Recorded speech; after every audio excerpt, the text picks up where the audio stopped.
She's a college grad, bio degree, woo. She's a first-generation Nigerian, and yeah, I don't know. I mean, what else is there to say about me? I have a lot of motivating factors. One being my parents. My parents are just so hardworking, and I see them struggle every day, day in and day out, just to make a life for us. And just thinking about their journey and how they came from Nigeria to start a new life here in America, it really just motivates me and pushes me to do better. One, to make them proud, and also to make myself proud.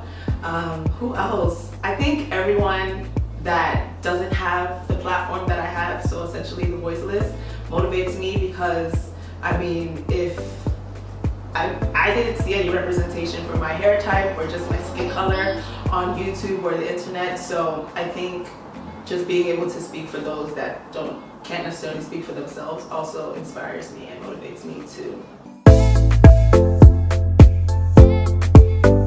So quick story, I went natural by accident in 2008. I grew up with relaxed hair all my life, and it was just like dry and breaking, and I didn't know what to do with it. And I complained to my dad one day, and he was like, "You should cut your hair off." And I was like, "Excuse me, cut my hair?" And lo and behold, that summer he cut my hair. I think I was like 12 years old, and that was the first time I had seen my natural texture in my entire life. Wow, I was only 12. 12 seems so young now, like 12, what's that? Like, I was actually a baby. But that's what sparked my interest in natural hair and learning about my natural hair texture. So naturally I looked to the internet, and on YouTube there was just this community of women that were showing their hair journeys. But then I noticed that there weren't a lot of women with my hair type on YouTube. So, I mean, there were a few, and they kind of pretty much inspired me, since there weren't so many. I could count on one hand how many women had my hair texture on YouTube. So I just decided, you know what, if I can't see it, then I might as well be the representation that I want to see. So that's what inspired me to start my YouTube channel.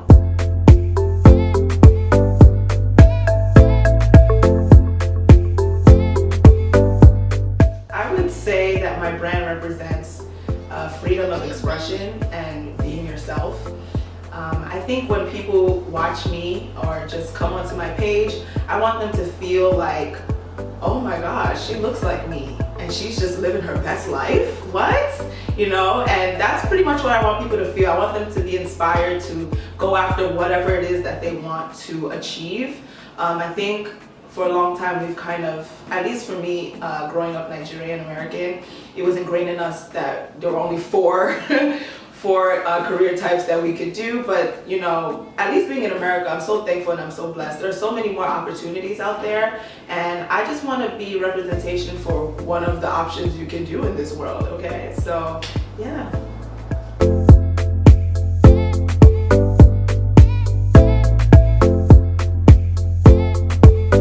When people come onto my platform, I want them to feel normal.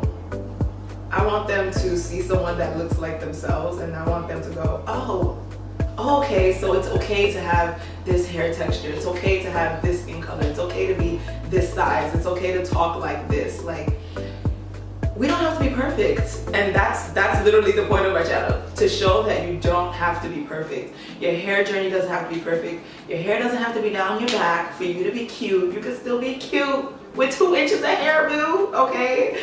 And so yeah, I just want people to feel normal, feel happy, feel accepted, and feel loved.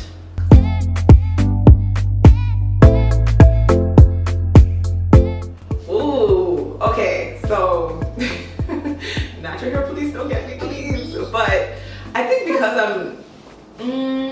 okay, there's a few things. So I'm a lazy natural, and if you guys don't know what that means I don't like doing too much. I don't like doing too much with my hair, and I think a lot of you guys can relate to that, right? Hence why I'm wearing this wig right now. It's real cute, right? Anyway, so with that being said, I don't actually have a set regimen for my hair because I get so many products. I just like using a lot of things, but there are a few items that I find myself using a lot. One of them is the Mizani 25 Miracle Leave-In. Really good. Shea Moisture's Lock and Braid Butter. Really good, very moisturizing. skincare, my skin is going through some things right now, so I'm not exactly sure what's working and what's not. You know what I'm saying? You know when you start putting everything on your face and hope for the best. But I really do like Bahi Cosmetics, but I believe they changed their name, Sayala & Co. I like their sweet sunflower serum. And I also like sweet almond oil to help fade my dark spots in my skin. So yeah.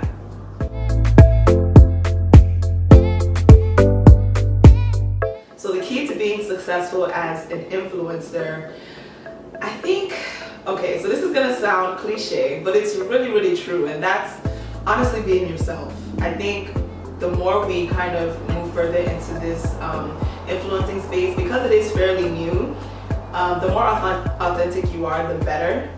Because, I mean, there's just so many people doing it, right? There's so many people on YouTube, there's so many people on Instagram. So what sets you apart is literally your own story.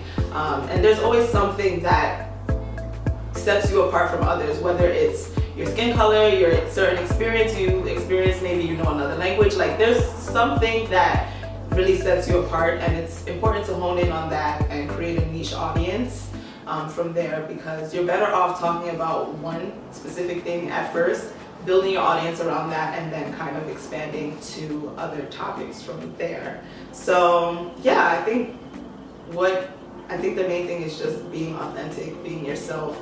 Don't try and copy others. Obviously, you know, you gotta do the trends to grow, but ultimately focus on your message, your purpose, and why you even created your platform in the first place.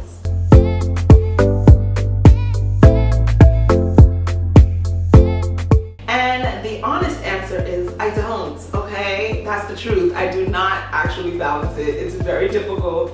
All I can say is I just do the work. So after work, I film and I edit. Like, that's, you make time for what is important to you. So if this is something I want to do, you just have to do it. There's no magic answer between balance. And I think balance, the word is subjective to each person, because what can be balanced for me is not really balanced for you.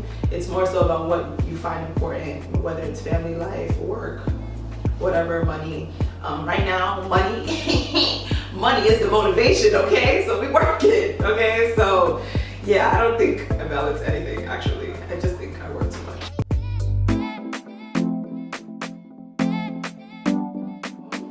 You know, we can't tell everything, but I started the brand The Afro Brunch, so it's an event organization, and that's something that's really important to me, just because I want to take what I'm doing off of the internet and more in real life, because I just think in-person connections are so invaluable. So I look forward to having more events and meeting all of my supporters in person, and just being able to put them in a room with other women or men too, that could help propel their life as well. So I definitely want to get more into the event space, definitely want to get some merch out there. There's a few things, man, you know, there's one.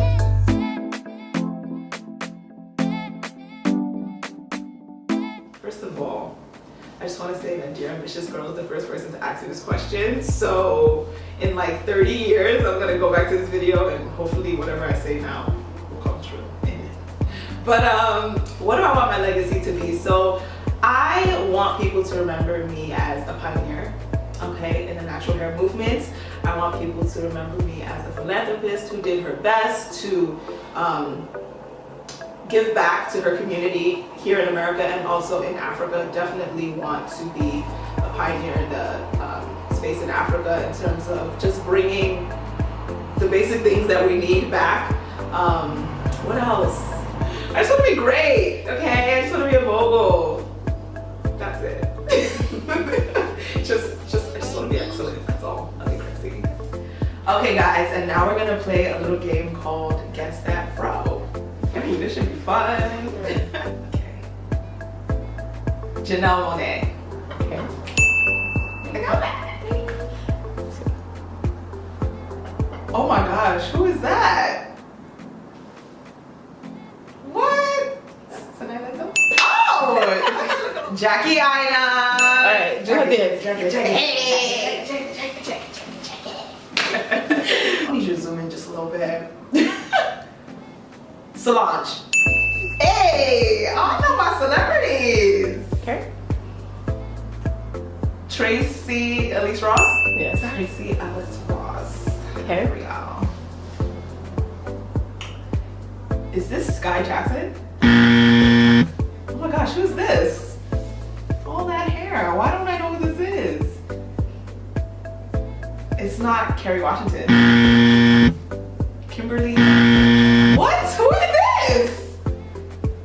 Tony tried to trick me. I was like, who is this? Oh my gosh. Huh. Who has that hair? Oh, them clavicles is real strong.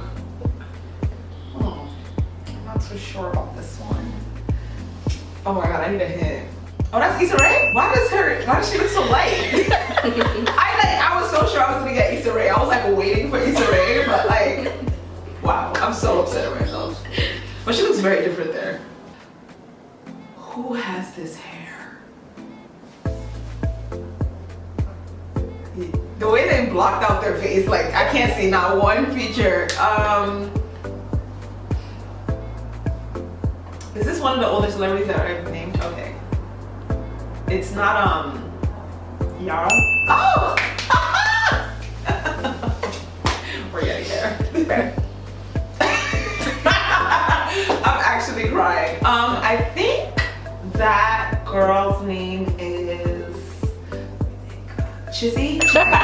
Yes. Thank you, Dear Ambitious Girl, for having me today. This interview was amazing, and you guys should definitely follow them for more.